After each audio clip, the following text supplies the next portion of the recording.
Assalamualaikum warahmatullahi wabarakatuh. Kita mulai saja dengan teori konstitusi. Gitu ya.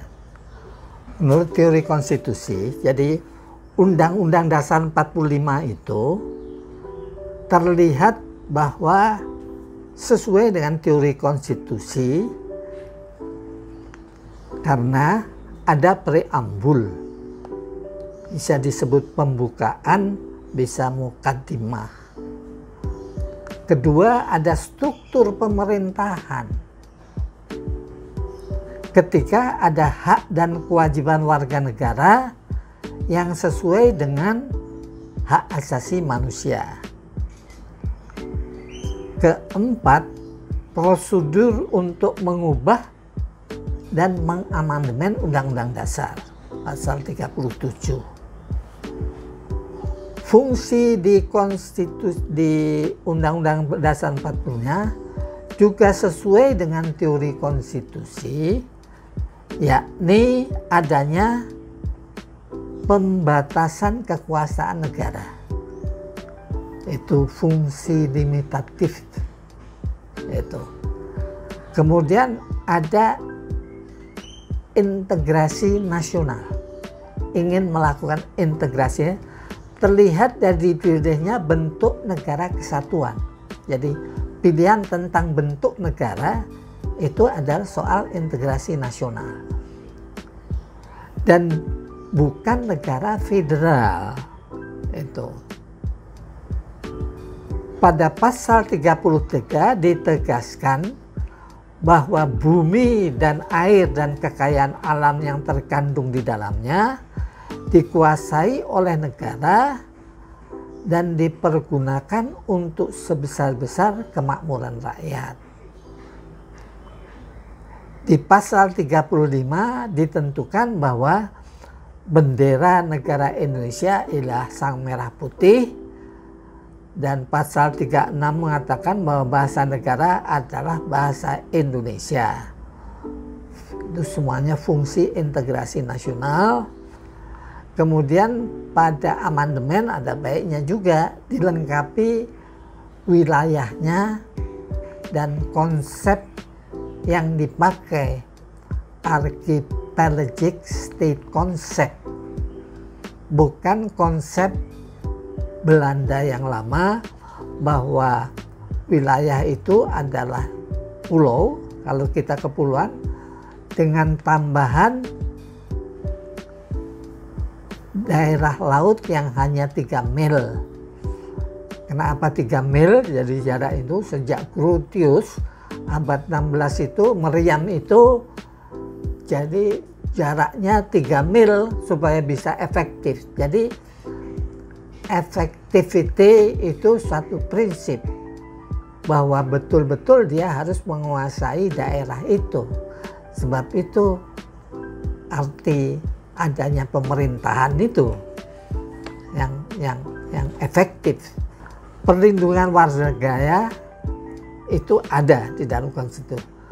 Melindungi semua penduduk, bukan hanya warga negara, termasuk kaum minoritas karena ras, minoritas karena agama, maupun kelompok sosial yang berbeda dengan golongan mayoritas.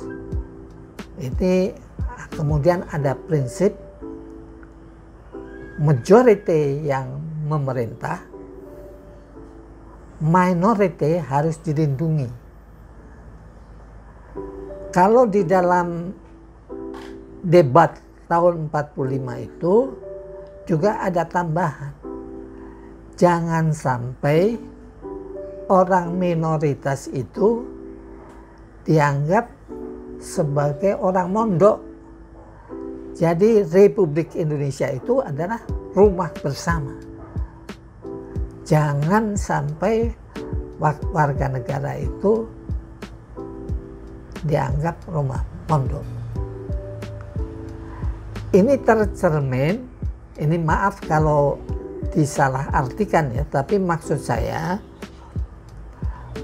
perbedaan yang pokok antara negara Islam yang diinginkan oleh Kiai Sanusi sama Kiai Hatikusumo, yang tercermin bahwa dia tidak setuju dengan Piagam Jakarta Kompromis, bahwa seharusnya sila menurut Kiai Sanusi dan Kiai Hatikusumo bahwa sila pertama itu berbunyi ketuhanan dengan kewajiban menjalankan syariah Islam titik, bukan bagi pemeluk-pemeluknya. Teorinya bahwa jangan ada diskriminasi itu.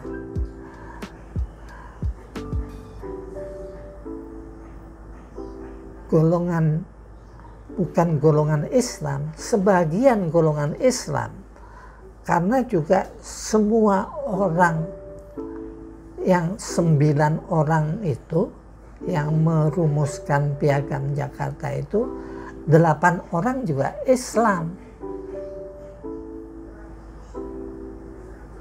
Jadi kalau klaim bahwa ini dibuat oleh ulama atau oleh itu tidak tepat. Dan bedanya karena orang menurut syariah Islam, orang non-Islam tidak diberi hak membela negara, hanya diberi hak dilindungi oleh negara. Itu sebabnya yang dikatakan, oh ya kita bukan orang modok kalau dianukan itu. Sebab itu terjadi perdebatan besar ketika menyatakan bahwa presiden harus orang Indonesia asli yang beragama Islam. Jadi menurut Bung Karno, nggak usah dikeluarkan. Kalau dada saya dibuka itu Islam, tapi itu tidak perlu dinyatakan karena 90% agama orang Indonesia beragama Islam. Dengan sendirinya kalau ada prinsip demokrasi itu ada pemilihan umum, ya besar sekali kemungkinan yang terpilih adalah orang Islam. Kalau dicantumkan tegas-tegas bahwa harus orang Islam, itu berarti konstruksi konstitusinya itu diskriminatif itu. Tetapi karena ngotot tidak mau, kalau tidak dimasukkan itu dia tidak mau bersidang, ya Bung Karno dengan mengeluarkan air mata ya sudahlah, dan mengatakan bahwa itu over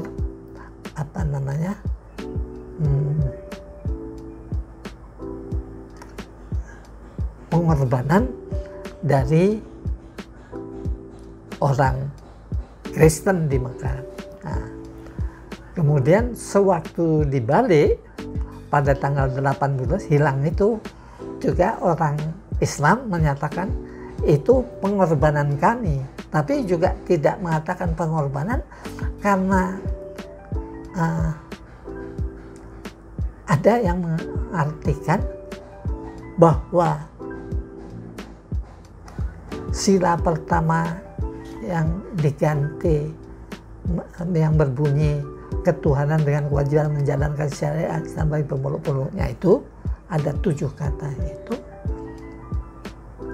tidak lebih hebat, tidak lebih baik perumusannya bila negara dikatakan bahwa ini negara tauhid. Ketuhanan yang Maha Esa itu berarti ini negara tauhid. Itu. Nah,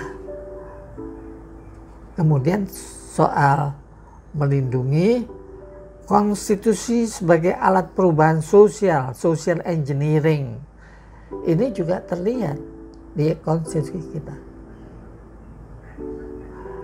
Nah, ini desainnya itu ada di penjelasan Undang-Undang Dasar 45 itu yang 11 itu, yang dikatakan 7 kunci pokok, tapi sebetulnya saya katakan itu 9 kunci pokok. Dikatakan 7 kunci pokok karena di terbitan Berita Republik Indonesia tanggal 15 Februari 1946,